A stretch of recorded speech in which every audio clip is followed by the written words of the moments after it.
대통령 선거 소식으로 이어가겠습니다. 어제 있었던 확진자와 격리자의 사전투표가 큰 논란이 되고 있습니다. 신원 확인도 제대로 하지 않고 기표한 투표용지를 과일 바구니, 심지어 지퍼백에 넣게 한 곳도 있었습니다. 또 이미 특정 후보에게 도장이 찍힌 투표용지를 받거나 투표소 실수로 재투표를 하는 다소 황당한 일까지 벌어졌습니다. 저희 JTBC로도 관련 제보가 쏟아졌는데요. 먼저 이 내용부터 하예빈 기자가 보도합니다. 어제 사전투표 현장은 매우 혼란스러웠습니다.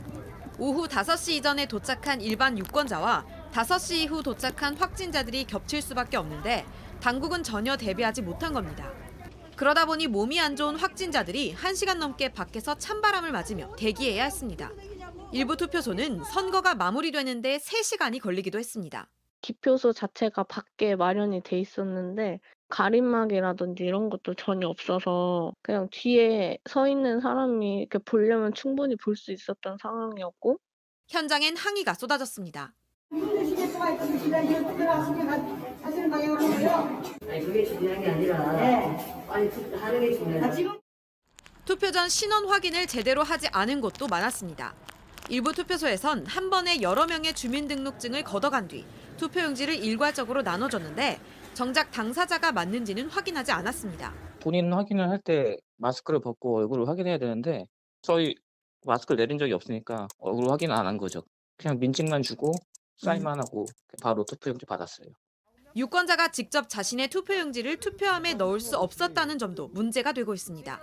확진자들이 투표를 마치면 각자 별도의 봉투에 넣어 따로 모은 뒤 나중에 선거사무원이 한꺼번에 투표함에 넣도록 했다는 겁니다. 투표용지를 종이 쇼핑백이나 뚜껑이 없는 플라스틱 바구니, 비닐봉지에 보관하기도 했습니다. 일부 유권자들은 아예 특정 후보의 투표가 되어 있는 투표용지와 봉투를 받았다고도 말했습니다. 소셜미디어 등엔 기표지를 받았다는 사진이 올라오고 있습니다. 옆에 있는 봉투를 주면서 여기다 넣으세요 하는데 그 안에 다른 용지가 이미 있는 거예요. 밀봉이 안 돼 있게 관리가 되고 있는 것도 좀 황당했고, 선관위는 불편을 들여 안타깝고 송구하다면서도 절대 부정의 소지는 있을 수 없다고 해명했습니다. JTBC 하혜빈입니다. 확진자 투표를 위해 선관위가 대책을 다 마련해뒀다고 했는데 왜 이런 일이 일어난 걸까요? 저희 취재진이 선관위가 마련했던 대책을 모두 입수해 살펴봤습니다. 그랬더니 투표지 봉투를 바구니나 상자에 넣는다. 지금 논란이 되고 있는 내용이 대책으로 적혀 있었습니다. 선관위는 법과 규정에 따른 거라는 입장이지만 투표한 사람이 투표함에 넣어야 한다는 게 우리 선거법이라 법조계에선 직접 투표 원칙을 정면으로 위배했다는 말까지 나옵니다. 이어서 김필준 기자가 취재했습니다. 지난달 14일 국회에선 공직선거법 개정안이 통과됐습니다. 대선 당일 투표 시간을 연장하는 등 코로나19 확진자의 투표권을 보장하기 위한 내용이 담겼습니다. 이에 선관위는 급히 대책 마련에 나섰습니다. 제목은 투개표 특별관리 대책. 취재진은 해당 내용 전부를 파악했습니다. 먼저 코로나 확진자 등이 이용할 임시 기표소에 후보자별 참관인을 두고 확진자 등이 본인 확인서를 작성한다는 내용이 담겼습니다. 문제는 투표지를 투표함에 넣는 과정입니다. 확진자 등이 제출한 투표지 봉투를 투표함이 아닌 참관인이 볼 수 있는 바구니나 상자에 담는다고 적혀 있습니다. 임시기표소는 본투표소와 야외 등으로 분리된 상황, 본투표소에서 투표가 진행되기에 투표함을 이동할 수 없고 새로운 투표함을 만드는 건 현행법상 불가능하기 때문입니다. 따라서 선관위 관계자가 확진자 투표지 봉투를 바구니 등에 모아서 참관인이 볼 때 투표함에 대신 넣는 걸 대안으로 삼았습니다. 하지만 공직선거법에는 투표한 사람이 투표함에 넣어야 한다고 적혀 있습니다. 이에 대해 선관위는 법 개정 이후 신설된 선관위 규칙을 따랐다고 설명했습니다. 해당 규칙은 격리자 투표를 위해 임시 기표소 등 필요한 조치를 해야 한다는 내용으로 어느 정도 선관위의 재량권을 인정한 것으로 보입니다.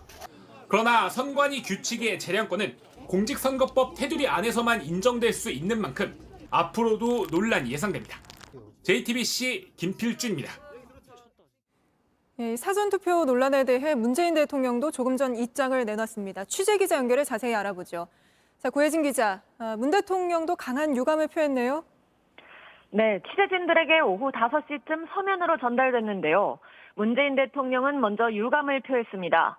이어 선관위가 그 경위를 국민이 납득할 수 있도록 상세하고 충분히 설명할 필요가 있다고 했습니다.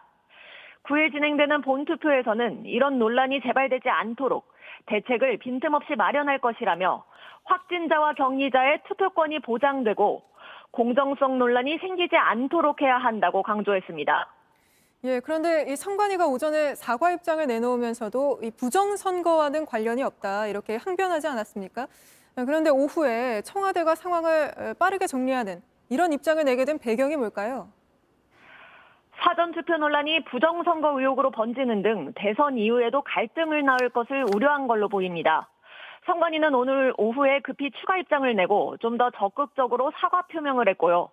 내일 10시에 긴급위원회를 소집해 본투표에 대한 대책을 세울 예정이라는 발표도 했습니다. 지금까지 보도국에서 JTBC 구혜진입니다.